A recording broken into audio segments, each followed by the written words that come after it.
नमस्कार दोस्तों, सुनी सुनाई कहानी एच.के. जैन की जवानी में आपका स्वागत है। मित्रों, धर्मपाल नाम का एक व्यक्ति था। उसके जो पिताजी थे बहुत ही ईमानदार, सच्चरित्र और उन्होंने अपना पूरा जीवन बहुत ही सादगी से व्यतीत किया।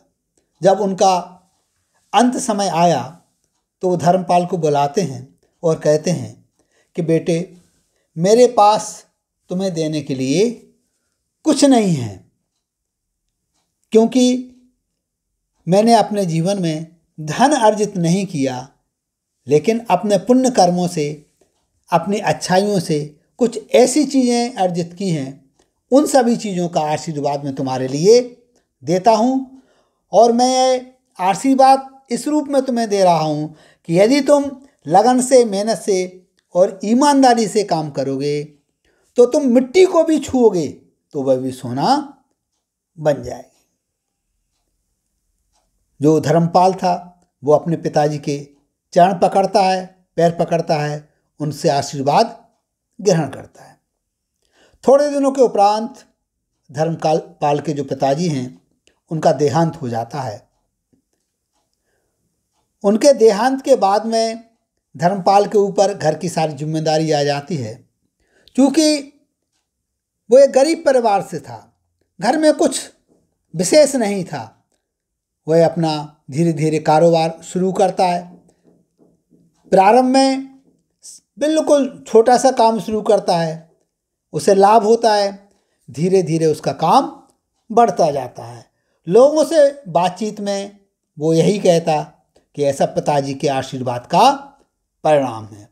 धर्मपाल के मन में यह पूरी तरह से बैठा हुआ था कि जो भी हमें समृद्धि प्राप्त हो रही है वह पिताजी के आशीर्वाद के कारण से हो रही है। वक्त गुजरता गया और धर्मपाल एक बहुत बड़ा सेठ बन गया। उसे कभी भी किसी भी चीज़ में घाटा नहीं लगा। एक बार उसके दिमाग में एक बात आती है कि क्यों ना कोई ऐसा काम किया जाए जो पूरी तरह से घाटे का हो। फिर देखते हैं उसमें पिताजी का आशीर्वाद कितना काम करता है। वो अपने एक मित्र से बात करता है कि मैं ऐसा सोच रहा हूँ। मित्र से चर्चा के उपरांत यह निर्णय लिया जाता है कि भारत देश से लौंग खरीद करके अफ्रीका के जंजीबार द्वीप में ले जाकर के वहाँ पर बेची जाए, क्योंकि जंजीबार द्वीप में लौंगों का उत्पादन होता है और भारत में जो लौंग आती है, आयात की जाती है, वो अफ्रीका के जंजीबार द्वीप से ही आयात की जाती है। तो निश्चित है वहाँ पर लेकर के जब हम जाएंगे तो इसमें तो घाटा लगेगा ही। और देखते हैं कि इसमें पिताजी का जो आशीर्वाद है वो कितना काम करता है।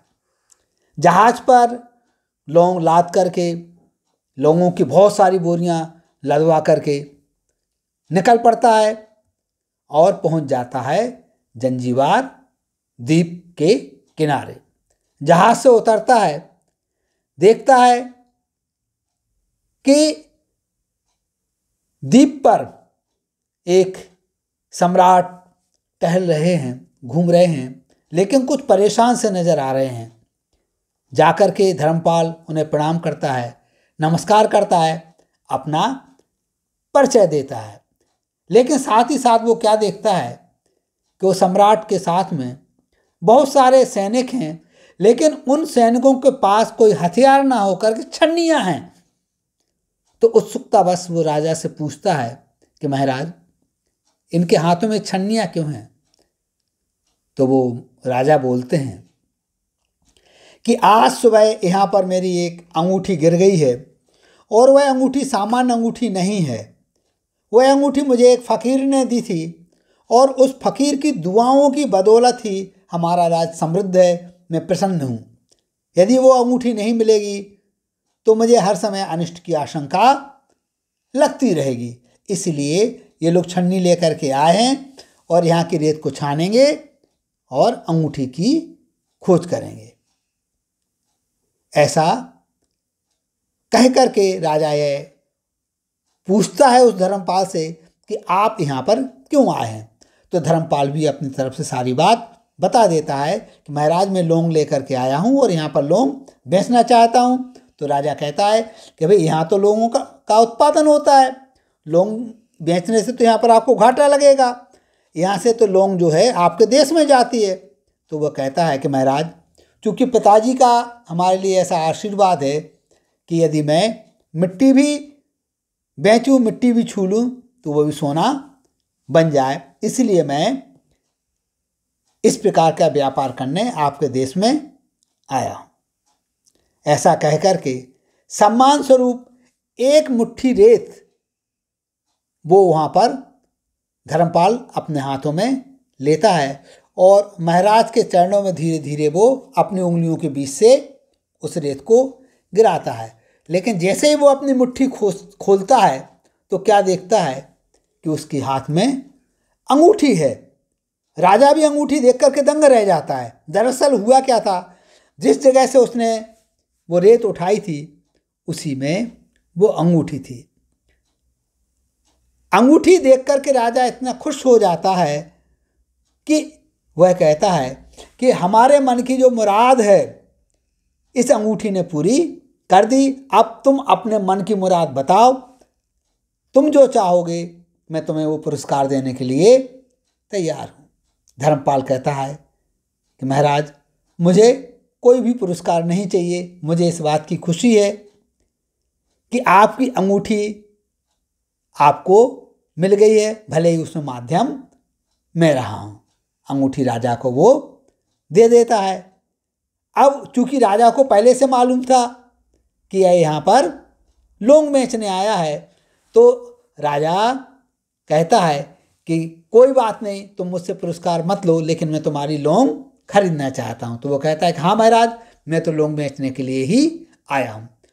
तो राजा बहुत ही ऊंचे दामों पर वो लौंग खरीद लेता है।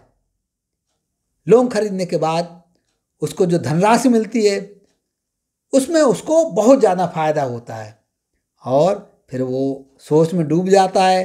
कहता है कि पिताजी ने जो बात कही थी कि तुम मिट्टी को भी उठाओगे, लेकिन उसके पीछे सच्चाई छिपी होना चाहिए, ईमानदारी छिपी होनी चाहिए, तो वह भी सोना बन जाएगी। वह भी आज करके मैंने देख लिया है। तो मित्रों, यह जो कहानी है, यह कहानी हमारे लिए संदेश दे रही है कि यदि बड़े बुजुर्गों का आशीर्वाद हमारे ऊपर है तो सफलता हमें मिलनी ही मिलनी है। लेकिन आशीर्वाद किस प्रकार का होना चाहिए? जो उनके दिल से निकले, दिखावटी नहीं हो। और दिल से आशीर्वाद कब निकल सकता है? जब हम अपने कर्तव्य का निर्वहन अपने माँ बाप के प्रति करें। हम अपने कर्तव्य का निर्वहन करेंगे तो सच्चे हृदय से उनका आशीर्वाद हमारे लिए प्राप्त होगा और सफलता हमारे चरण चूमेगी। तो अपने माँ बाप का कीजिए सम्मान, सफलता को कीजिए प्राप्त। हमारी शुभकामनाएं आपके साथ हैं। नमस्कार, जय हिंद, जय भारत।